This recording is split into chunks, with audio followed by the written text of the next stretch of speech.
Hello friends, welcome to our channel. Friends, మనకి Visakhapatnam port నుంచి అఫీషియల్గా వివిధ రకాల వేకెన్సీస్కి డైరెక్ట్గా మీ యొక్క సర్టిఫికేట్స్ని చూసి సెలెక్షన్ చేసే విధంగా అర్జెంట్ రిక్వైర్మెంట్ కింద ఒక నోటిఫికేషన్ రిలీజ్ అయింది. ఎటువంటి రాత పరీక్ష లేదు, ఎటువంటి అప్లికేషన్ ఫీజు కూడా లేదు. Andhra Pradesh, Telangana male and female candidates అందరికీ అవకాశం ఉంది. నవంబర్ 30 వరకు రిక్రూట్మెంట్కి మీరు ఆన్లైన్లో అప్లై అయితే చేసుకోవచ్చు. ఈ వీడియోలో మీకు రిక్రూట్మెంట్కి సంబంధించి కంప్లీట్ డీటెయిల్స్ అండ్ అలాగే ఎలా అప్లై చేయాలి, సెలక్షన్ ప్రాసెస్ ఎలా ఉంటుంది, అన్ని డీటెయిల్స్ని వీడియోలో క్లియర్గా ఎక్స్ప్లెయిన్ చేస్తాను. కాబట్టి వీడియో చూసిన ప్రతి ఒక్కరు కూడా లైక్ చేసి వీడియోని ఎండ్ వరకు అయితే చూడండి. ఛానల్ని ఫస్ట్ టైం చూస్తున్న వాళ్ళు ఇప్పుడే సబ్స్క్రైబ్ చేసుకుని బెల్ ఐకాన్ని క్లిక్ చేసి ఆల్ ప్రెస్ చేసి పెట్టుకోండి. మీకు ఒక ఇంపార్టెంట్ అప్డేట్, మన ఛానల్కి ప్లే స్టోర్లో యాప్ అనేది ఉంది, ఆర్కే లాజిక్స్ అని చెప్పేసి. ఇందులో మీకు ఏంటి అంటే అన్ని రకాల గవర్నమెంట్ జాబ్ ఎగ్జామ్స్కి సంబంధించి ఆన్లైన్లో క్లాసెస్ అయితే ప్రొవైడ్ చేస్తున్నాం. బ్యాంక్ ఎగ్జామ్స్కి సంబంధించి కానీ, కోర్ట్ ఎగ్జామ్స్, ఫారెస్ట్ జాబ్స్, రైల్వేస్కి సంబంధించి ఎన్టీపీసీ, గ్రూప్ డి, ఏఎల్పి, అలాగే ఎస్ఎస్సి, ఎంటీఎస్, ఎస్ఎస్సి, సిహెచ్ఎస్ఎల్, జీడీఎల్ అన్ని రకాల కోర్సెస్ యాప్లో అవైలబుల్ ఉన్నాయి. జస్ట్ మీరు 999 రూపీస్ అనేది పే చేస్తే సరిపోతుంది. 1 year వరకు కూడా క్లాసెస్ అనేవి వినొచ్చు అనమాట. ఫ్రీ డెమో వీడియోస్ కూడా యాప్లో అవైలబుల్ ఉన్నాయి. అండ్ మీకు 15 years ఆఫ్ ఎక్స్పీరియన్స్ ఉన్నటువంటి సీనియర్ మోస్ట్ ఫ్యాకల్టీస్ అయితే క్లాసెస్ అందిస్తున్నాము. యాప్ డౌన్లోడ్ చేసుకోండి, ఫ్రీ డెమో వీడియోస్ వినండి, నచ్చితేనే ఫుల్ కోర్స్ అయితే తీసుకోండి. యాప్ లింక్ మీకు డిస్క్రిప్షన్లో ఇచ్చాను, కామెంట్ సెక్షన్లో కూడా పిన్ చేస్తాను. ఆర్కే లాజిక్స్ అని చెప్పేసి ఉంటుంది. సో ప్రతి ఒక్కరు డౌన్లోడ్ చేసుకొని ఒకసారి చెక్ చేయండి. నోటిఫికేషన్ డీటెయిల్స్లోకి వెళ్ళినట్లయితే ముందుగా ఇక రిక్రూట్మెంట్కి సంబంధించి ఇంపార్టెంట్ డేట్స్ అయితే చూద్దాము. ఈ రిక్రూట్మెంట్కి సంబంధించి మనకి నవంబర్ 1 నుంచి ఆన్లైన్ అప్లికేషన్ ప్రాసెస్ అనేది స్టార్ట్ అయింది. అప్లై చేయడానికి లాస్ట్ డేట్ నవంబర్ 30 వరకు అప్లై అయితే చేసుకోవచ్చు. సో మీకు ఇదే వీడియోలో ఏ విధంగా అప్లై చేయాలి రిక్రూట్మెంట్కి, ఆ యొక్క అప్లికేషన్ ప్రాసెస్ని కూడా ఎక్స్ప్లెయిన్ చేస్తాను. కాబట్టి సో మీరు వీడియోని కంప్లీట్గా చూసేసి రిక్రూట్మెంట్కి సంబంధించి ఆన్లైన్లో అప్లికేషన్స్ అయితే పెట్టుకోండి.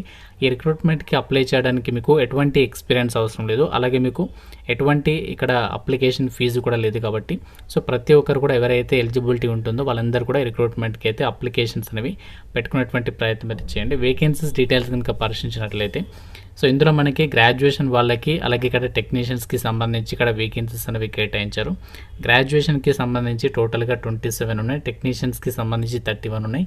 ఈ గ్రాడ్యుయేషన్కి సంబంధించి మెకానికల్ ఇంజనీరింగ్ విభాగంలో 10 ఉన్నాయి, అండ్ టెక్నీషియన్స్కి సంబంధించి 12, ఎలక్ట్రికల్ ఇంజనీరింగ్కి సంబంధించి గ్రాడ్యుయేషన్ వాళ్ళకి 8, టెక్నీషియన్స్కి సంబంధించి 11, ఎలక్ట్రానిక్స్ అండ్ కమ్యూనికేషన్ వాళ్ళకి గ్రాడ్యుయేషన్ విభాగంలో 5, టెక్నీషియన్స్కి సంబంధించి 8, కంప్యూటర్ సైన్స్ అండ్ ఇంజనీరింగ్కి సంబంధించి 4 వేకెన్సీస్ అనేవి గ్రాడ్యుయేషన్ వాళ్ళకి కేటాయించారు.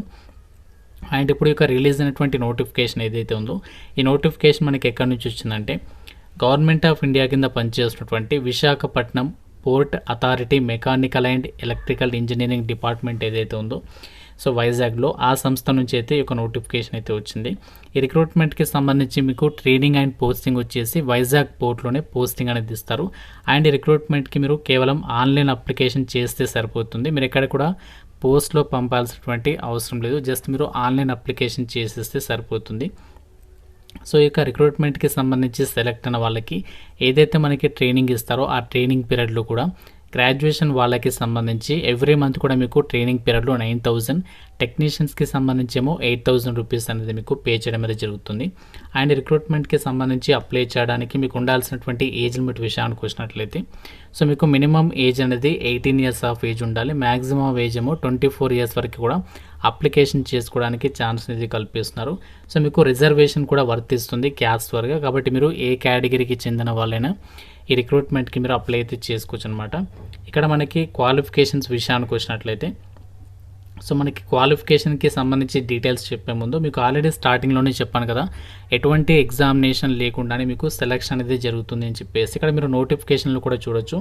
ఈ రిక్రూట్మెంట్కి సంబంధించి ఏదైతే గ్రాడ్యుయేషన్ అలాగే టెక్నీషియన్స్కి సంబంధించి వేకెన్సీస్ ఉన్నాయో వీటికి మీకు ఎటువంటి ఎగ్జామ్ ఉండదు, డైరెక్ట్గా మీకు క్వాలిఫికేషన్లో వచ్చినటువంటి మార్క్స్ ఉంటాయి కదా, సో దాన్ని బేస్ చేసుకుని అభ్యర్థుల్ని షార్ట్ లిస్ట్ చేసి ఈ రిక్రూట్మెంట్కి ఎంపిక చేస్తారనమాట. మీకు ఎటువంటి స్కిల్ టెస్ట్ కూడా ఉండదు, ఎటువంటి ఇంటర్వ్యూస్ కూడా కండక్ట్ చేయాలన్నమాట. జస్ట్ మీరు ఆన్లైన్ అప్లికేషన్ చేయాలి. మీ క్వాలిఫికేషన్లో వచ్చిన మార్కులని ఫస్ట్ అందరు కూడా అప్లికేషన్స్ పెట్టిన తర్వాత వాటిని సిస్టమ్ ద్వారానే మెరిట్ లిస్ట్ అనేది జనరేట్ చేస్తారు. ఆ మెరిట్ లిస్ట్లో కనుక మీ నేమ్ ఉన్నట్లయితే సో మీ రిక్రూట్మెంట్కి మీరు సెలెక్ట్ అయినట్లే అనమాట. సెలెక్ట్ అయిన వాళ్ళకి మీకు వాళ్ళు మెయిల్ అనేది పంపిస్తారు, మెసేజ్ కూడా పంపడం జరుగుతుంది. మీరు సెలెక్ట్ అయితే మీరు డాక్యుమెంట్ వెరిఫికేషన్కి వెళ్ళేసి డాక్యుమెంట్స్ని వెరిఫికేషన్ చేసుకుంటే సరిపోతుంది. అయితే ఒక నోటిఫికేషన్కి సంబంధించి ఎవరు అప్లై చేసుకోవచ్చు, అసలు క్వాలిఫికేషన్స్ ఏమి ఉండాలి చూద్దాము. సో ఎవరైతే ఇంజనీరింగ్ కానీ లేదా డిప్లొమా కానీ ఎవరైతే పాస్ అయి ఉంటారో సో వాళ్ళు గ్రాడ్యుయేషన్కి సంబంధించి పోస్టులకి అప్లికేషన్ అనేది చేసుకోవచ్చు అనమాట. ఇక్కడ గ్రాడ్యుయేషన్ అప్రెంటిసెస్కి సంబంధించి a degree in engineering or technology లేదా ఇక్కడ a degree in engineering or technology granted by institutions empowered to grant such degrees by an act of parliament అని చెప్పేసి ఇచ్చారు. అంటే గ్రాడ్యుయేషన్ పోస్టులకి సంబంధించి సంబంధిత విభాగంలో ఎవరైతే ఇక ఇంజనీరింగ్ సంబంధించినటువంటి క్వాలిఫికేషన్ ఉంటుందో, అంటే బీటెక్ అనేది ఎవరైతే సంబంధిత డిసిప్లిన్స్లో చేస్తుంటారో సో వాళ్ళు అప్లై అయితే చేసుకోవచ్చు అనమాట. టెక్నీషియన్స్కి సంబంధించి ఏమో డిప్లొమా వాళ్ళు, సో టెక్నీషియన్స్కి సంబంధించి డిప్లొమా క్యాండిడేట్స్ అప్లై చేసుకోవచ్చు. గ్రాడ్యుయేషన్కి సంబంధించి ఏమో బీటెక్ అభ్యర్థులు అయితే అప్లై చేసుకోవచ్చు అనమాట. ఇక్కడ మీకు క్వాలిఫికేషన్స్కి సంబంధించి మనకి 2022, 23, 24 పాస్డ్ అవుట్స్ ఉంటారు కదా, సో వాళ్ళు మాత్రమే అప్లికేషన్ చేసుకోవాలి అని చెప్పేసి ఇక్కడ క్లియర్గా చెప్తున్నారు. అండ్ మీకు రిక్రూట్మెంట్కి సెలెక్ట్ అయినట్లయితే మీకు వైజాగ్ పోర్ట్లోని 1 year పాటు కూడా ట్రైనింగ్ అనేది వీళ్ళు ప్రొవైడ్ చేయడం అనేది జరుగుతుంది. ఫ్రెండ్స్ ఇప్పుడు యొక్క రిక్రూట్మెంట్కి సంబంధించి మనము ఏ విధంగా అప్లై చేయాలి, అప్లికేషన్ ప్రాసెస్ అనేది చూద్దాము. సో మీరు డైరెక్ట్గా NATSకి సంబంధించి ఎడ్యుకేషన్ పోర్టల్ ఏదైతే ఉందో nats.education.gov.in సో ఇక వెబ్సైట్ అనేది ఓపెన్ చేసిన తర్వాత మీరు ఇక్కడ స్టూడెంట్ పైన అయితే క్లిక్ చేయాలి. సో ఇక్కడ స్టూడెంట్ పైన క్లిక్ చేసిన తర్వాత సో మీరు కొంచెం కిందికి అయితే స్క్రోల్ డౌన్ చేయండి. సో స్క్రోల్ డౌన్ చేసిన తర్వాత ఇక్కడ స్టూడెంట్ పైన క్లిక్ చేసిన తర్వాత సో మీరు నెక్స్ట్ ఏంటి అంటే ఇక్కడ జనరల్ స్టూడెంట్ అని చెప్పేసి ఉంటుంది. ఈ యొక్క ఆప్షన్ అయితే సెలెక్ట్ చేసుకోవాలి. సో సెలెక్ట్ చేసుకున్న తర్వాత ఇక్కడ మీరు స్టూడెంట్ రిజిస్ట్రేషన్ పైన క్లిక్ చేయాలి. సో స్టూడెంట్ రిజిస్ట్రేషన్ పైన క్లిక్ చేస్తే మీకు రిజిస్ట్రేషన్ ఫామ్ అనేది ఓపెన్ కావడం అనేది జరుగుతుందన్నమాట ఈ విధంగా. సో ఈ విధంగా మీరు ఇక్కడ రిజిస్ట్రేషన్ పేజ్ ఓపెన్ అయిన తర్వాత ఇక్కడ మీకు కొన్ని డీటెయిల్స్ అయితే చూపిస్తుంది, ఏమేమి డాక్యుమెంట్స్ కావాలి అని చెప్పేసి. ఈ రిక్రూట్మెంట్కి అప్లై చేయడానికి మీ దగ్గర ఆధార్ కార్డు ఉండాలి, ఈమెయిల్ ఐడి ఉండాలి, మొబైల్ నెంబర్ ఉండాలి, పాస్పోర్ట్ సైజ్ ఫోటోగ్రాఫ్ ఉండాలి, ఆధార్ కార్డు ఉండాలి, బ్యాంక్ అకౌంట్ ఉండాలి, క్వాలిఫికేషన్కి సంబంధించి డాక్యుమెంట్స్ రెడీగా ఉండాలి, బ్యాంక్ పాస్బుక్కి సంబంధించి ఫస్ట్ పేజ్ కానీ బ్యాంక్ అకౌంట్ స్టేట్మెంట్ కానీ ఉండాలి. ఇవన్నీ కూడా మనము అప్లై చేసేటప్పుడు అన్నీ రెడీగా పెట్టుకోవాలి. తర్వాత ఇక్కడ ఎస్ పైన క్లిక్ చేయాలి. క్లిక్ చేసిన తర్వాత నెక్స్ట్ మీకు ఈ విధంగా వస్తుంది.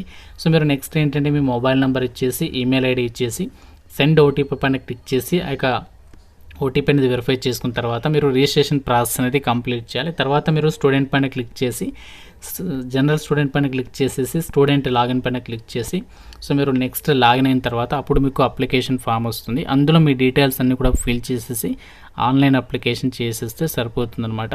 సో ఈ విధంగా మీరు రిక్రూట్మెంట్కి అయితే అప్లై అయితే చేసేసేయచ్చు. సింపుల్గానే ఉంటుంది అప్లికేషన్ ప్రాసెస్. ఈ రిక్రూట్మెంట్కి తెలంగాణ వాళ్ళు కూడా, అంటే మీరు ఏ జిల్లా వాళ్ళైనా సరే అప్లై అయితే చేసుకోవచ్చు. ఇద్దరికి కూడా ఈక్వల్ ఆపర్చునిటీ అయితే ఉంటుంది. అండ్ మీకు ఈ యొక్క అప్రెంటిస్షిప్ ట్రైనింగ్ వచ్చేసి మనకి వైజాగ్ పోర్ట్లోనే కల్పించడం అయితే జరుగుతుంది. అయితే ఒక అప్రెంటిస్షిప్ ట్రైనింగ్ అయినప్పటికీ కూడా సో మీకు కనుక ఇంట్రెస్ట్ ఉంటే మాత్రం డెఫినెట్గా అయితే ఆపర్చునిటీ యూటిలైజ్ చేసుకోండి. ఎందుకంటే ఇదే వైజాగ్ పోర్ట్ నుంచి మనకు ఒకవేళ ఇన్ కేస్ పర్మనెంట్ జాబ్స్కి నోటిఫికేషన్ వచ్చినా, ఇతర సంస్థల నుంచి నోటిఫికేషన్స్ వచ్చినా కూడా సో అప్రెంటిస్షిప్ చేసిన వాళ్ళకి ఏంటంటే మీకు వెయిటేజ్ కానీ బెనిఫిట్స్ కానీ ఉంటాయి కాబట్టి సో ఎలిజిబిలిటీ ఉన్న వాళ్ళు మాత్రం ఆపర్చునిటీ అయితే మిస్ చేసుకోవద్దు. ఇంకా మీకు నోటిఫికేషన్ రిలేటెడ్గా ఏదైనా డౌట్ ఉంటే సో నాకు కామెంట్ రూపంలో అడగండి. ప్రతి ఒక్కరు కూడా లైక్ చేసి ఒక వీడియోని మీ ఫ్రెండ్స్తో కూడా షేర్ చేయండి. ఛానల్ని సబ్స్క్రైబ్ చేసుకోండి. Thank you so much guys.